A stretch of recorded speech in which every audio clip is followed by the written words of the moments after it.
चलिए ब्रेक के बाद आपका स्वागत है और अब शुरुआत कर लेते हैं शेयर बाजार सबका अधिकार की। बचत करना हमारी आदत में शुमार है, लेकिन इस बचत का निवेश हम कहां करें, किस तरीके से करें, ये बड़ा सवाल है और ये सवाल आपके और हमारे मन में अक्सर उठते हैं। तो आपके इन्हीं सवालों का जवाब है ईटी नाउ स्वदेश का ये खास शो शेयर बाजार सबका अधिकार। ये सिर्फ एक शो नहीं, ये आपको शेयर बाजार से जोड़ने की एक मुहिम है। इसमें आसान भाषा में वो तमाम जानकारियां हैं जो शेयर बाजार में बेहतर रिटर्न में आपकी राह को और भी आसान बना सकता है और हिंदुस्तान की तेजी से हो रही तरक्की में आपको भी हिस्सेदार बनाएगा। चलिए तो इसी सिलसिले को आगे बढ़ाते हैं। एक एक करके अपने हमारे साथ रेलीगेयर से अजीत मिश्रा जी भी जुड़ गए हैं, उनको भी शो में उनको भी शो में शामिल करते हैं। शुक्रिया अजीत जी, आपने वक्त निकाला। आपके पास आता हूं, उससे पहले एक दर्शक है लाइन पर मौजूद है, उनसे उनका सवाल पूछ लेता हूं। सर मैंने एयरटेल, भारतीय एयरटेल के शेयर लिए 103 1680 के भाव पे। ओके, 1680 रुपए पे। हाँ, 1680 रुपए के लिए क्या करूँ, होल्ड करो आप? ओके, आप इन्वेस्टर हैं या ट्रेडर हैं? हाँ, इन्वेस्टर हूँ सर। ओके अजीत जी, इन्वेस्टर हैं, रुक सकते हैं। 1680 के भाव पे भारतीय एयरटेल इन्होंने खरीदा है और 1600 के आसपास भाव चल रहा है करंट मार्केट प्राइस। क्या करना चाहिए इनको, किरण जी को? अजीत जी।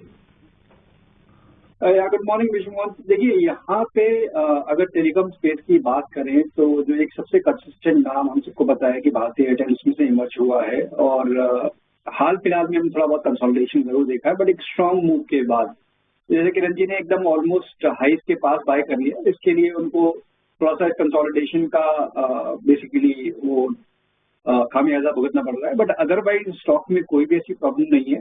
ओवरऑल टोन है और टेक्सचर है वो अभी भी पॉजिटिव है। तो थोड़ा टाइम और लग सकता है कि रंजी का मान के चलिए 6 से महीने से लेकर साल भर का अगर आपका टाइम होराइजन है, डेफिनेटली आपको बने रहना चाहिए। नया हाई 1740 जो प्रीवियस हाई जोन था वो ब्रेक होने के बाद करीब 1900 तक के लेवल्स खुल जाएंगे। तो डेफिनेटली इसमें बने रहिए 6 से महीने से लेकर 1 साल तक की अवधि की। ओके, 6 महीने से अगर 1 साल वक्त दे सकते हैं तो एक बड़ी तेजी की उम्मीद यहाँ पे अजय जी को लग रहा है और ये स्टॉक ऊपर में 1900 रुपए के पार भी निकल सकता है और जो नए नंबर भी जो आए हैं ग्राहक जोड़ने के, वो उसमें अव्वल भारतीय एयरटेल हाल के महीनों में देखने को मिला है। चलिए अगले दर्शक का सवाल ले लेते हैं, वो भी फोन लाइन पर मौजूद है। रमेश जी है। रमेश जी पूछिए, क्या सवाल है आपका? सर मेरे पास हुडको है करीब 500 280 के एवरेज में। ओके, आप कितना वक्त दे सकते हैं इसको? 6 महीने का वक्त दे सकता हूं सर। ओके अजीत जी बताइए, हुडको 500 शेयर है इनके पास, 281 रुपए की खरीद है, करंट भाव 237 रुपए है, क्या करना चाहिए इनको?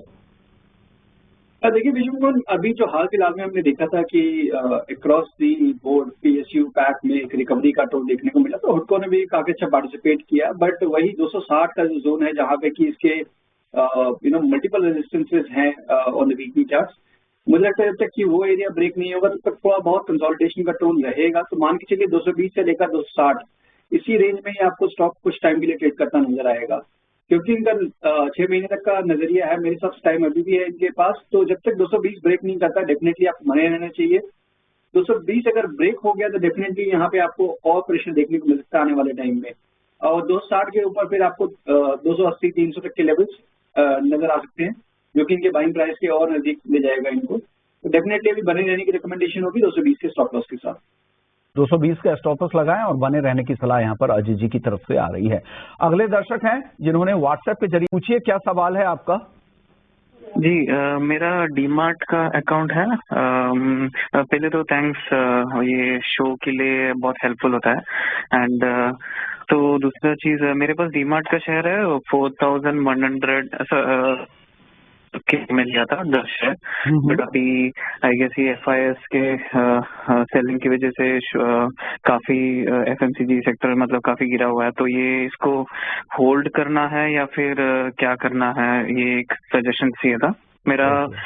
लॉन्ग टर्म का ये है, आई मीन ऐसा कुछ ये नहीं है कि जल्दबाजी नहीं है कि सेल करना है, बट लॉन्ग टर्म के लिए ये सजेशन क्या है जानना था। ओके, तो रॉबिन जी का सवाल है डी मार्ट पे, एवेन्यू सुपर मार्ट पे। अजीत जी, इनकी खरीद भाव है 4100 रुपए के आसपास, करंट भाव 3470 के करीब है, होल्ड कर सकते हैं, लंबी अवधि के निवेशक है, क्या करना चाहिए इनको? देखिए विश्वमन जी, ये जो स्टॉक है रिटेल स्पेस में, इसमें एक टाइम तक हम सभी को पता है किस तरीके की आउट परफॉर्मेंस रही है, और 2021 तक one of the leading stock ये रिटेल स्पेस में माना जाता था। बट कुछ टाइम से ऑलमोस्ट 2-2.5 साल हो गए हैं जहाँ पे कि इसका एक रेंज वाइज कंसोलिडेशन चल रहा है। बट जो लास्ट लेग में जो डिक्लाइन आया है सितंबर मंथ में, जब उसने एक अटेम्प्ट किया था अपने रिकॉर्ड हाइस को रिक्लेम करने का, तब से एक गिरावट का दौर है जो थमने को नाम नहीं ले रहा है। तो आप दोबारा से उन्हीं लेवल्स के पास आ गए हैं जो कि आपके 2022 मई में जो लोज बने थे, उन्हीं लेवल्स के पास। तो ये बहुत क्रिटिकल जोन है मेरे हिसाब से 3200 का। 3200 अगर ये ब्रेक कर देता है तो फिर मान के चलिए कि ये जो करेक्शन है ये और एक्सटेंड होगी आने वाले टाइम में, शायद 2750 या उससे भी लोअर के लेवल्स आपको देखने को मिल सकते हैं। तो रॉबिन जी को मेरी रिकमेंडेशन ये होगी कि 3200 का एक स्टॉप लॉस जरूर मेंटेन करें, और रिकवरी के केस में जो पहला हर्ड लोग करीब 3750 का होगा, उसके बाद जो उनके बाइंग प्राइस है करीब 4100 के लेवल्स तक देखने को मिल सकते हैं। तो उन लेवल्स के पास एक बार को रिड्यूस करने के बारे में सोचिए, कंसिडरिंग की अंडर परफॉर्मेंस शायद स्टॉक में कंटिन्यू रहेगी। इस तरीके का टेक्सचर है। तो एवेन्यू सुपरमार्ट अभी आप होल्ड कर सकते हैं, आपको बाइंग प्राइस के आसपास निकलने का मौका आगे मिलेगा, ये अजीत जी को लगता है, लेकिन 3200 का स्टॉप लॉस आप जरूर ध्यान में रखिएगा।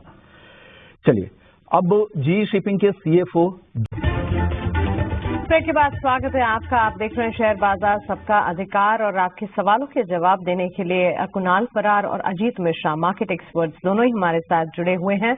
एक लाइव कॉलर हमारे साथ फोन लाइन पर जुड़ गए हैं, प्रकाश शाह। नमस्कार प्रकाश, पूछिए अपना सवाल। जी नमस्कार, प्रकाश सालेचा बलोत्रा से बोल रहा हूँ जी। अपने पास में 250 शेयर 220 के भाव से डेल के लिए, इसका आगे क्या रहेगा? अच्छा, BHEL की खरीदारी 250 शेयर खरीदे हैं। अजीत आपसे जानना चाहेंगे। BHEL जी BHEL। अच्छा, एक और चीज प्रकाश बताएं, आप लंबी अवधि के निवेशक हैं, कितना रुक पाएंगे इसमें, क्या प्लान किया था आपने? डबल हो जाए तो बेच देंगे, नहीं तो पड़ा रखेंगे। ओके अजीत बताइए, 250 शेयर खरीदे हैं, 220 अपने एंट्री लेवल्स BHEL पर ये बता रहे हैं। वन ऑफ द स्टॉक्स आज मजबूती के साथ ही ट्रेड कर रहा है, निवेश के लिहाज से वैसे अच्छा काउंटर भी साबित होता है। आपकी राय क्या होगी? वैसे ये डबल इसके दाम देखना जरूर चाहते हैं। 1.25% की तेजी के साथ 243 के स्तर पर इस वक्त ये ट्रेड करता हुआ।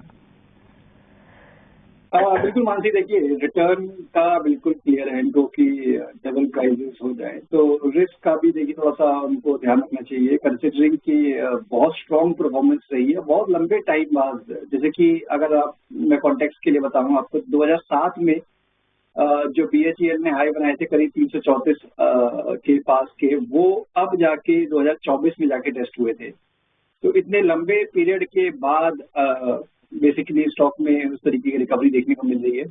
तो डाउन साइड का भी ध्यान रखिए। मेरे हिसाब से लॉन्ग टर्म जिनकी भी पोजीशनिंग है BHEL में, जब तक 200 के लेवल को ये होल्ड कर रहा है तब तक मेरे हिसाब से बायस पॉजिटिव साइड पे रहेगा। कंसोलिडेशन एक्सटेंडेड पीरियड के लिए हो सकता है क्योंकि मोमेंटम काफी शार्प रहा था फ्रॉम 400 to 320 तक के लेवल्स के लिए।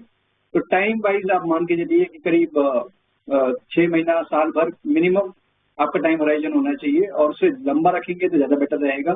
बट इस पूरे पीरियड में 200 के नीचे इसको स्टॉक को क्लोज नहीं होना चाहिए। तो जब तक ये इसके ऊपर है डेफिनेटली आपको बने रहना चाहिए। नेक्स्ट लेग में जो पहला हर्डल होगा करीब 275 के अराउंड पे होगा, उसके बाद 320 जो कि इसके रिकॉर्ड हाइज होगा। बिल्कुल प्रकाश जी, आप जो इच्छा कर रहे हैं वो लेवल्स मिलेंगे जरूर, लेकिन आपको थोड़ा सा इंतजार भी करना होगा। काउंटर पॉजिटिव है, पोजीशंस को इंटैक्ट रखें, ये डबल हो जाएगा, लेकिन निवेश का नजरिया बिल्कुल बनाकर रखेगा। चलिए इसी के साथ इस तरफ से डिस्क्लेमर। शुक्रिया मानसी। तो देखिए जो भी स्टॉक हमने डिस्कस किया है, तो पर्सनली किसी भी पोजीशन नहीं है, हमारे स्टॉक क्लाइंट्स के पास डेफिनेटली हो सकती है पोजीशन। बिल्कुल। अजीत, कुणाल, बहुत शुक्रिया आपका हमारे साथ जुड़ने के लिए, सवालों के जवाब देने के लिए, अपना समय हमें देने के लिए। Thank you so much. Have a nice day to you. और चलिए इसी के साथ शेयर बाजार सबका अधिकार को फिलहाल हम यही समेटने जा रहे हैं, लेकिन कमोडिटी मार्केट में एग्री और नॉन एग्री कमोडिटी में क्या कुछ है खास? कच्चे तेल की चाल, बुलियन मार्केट, प्रेशियस मेटल्स और इसी के साथ साथ एग्री कमोडिटी, हर चीज पर विस्तार से बातचीत करने के लिए अगली पेशकश हम कमोडिटी से जुड़ी लेकर आएंगे। आप बने रहें 18 आवर स्वदेश के साथ। नमस्कार।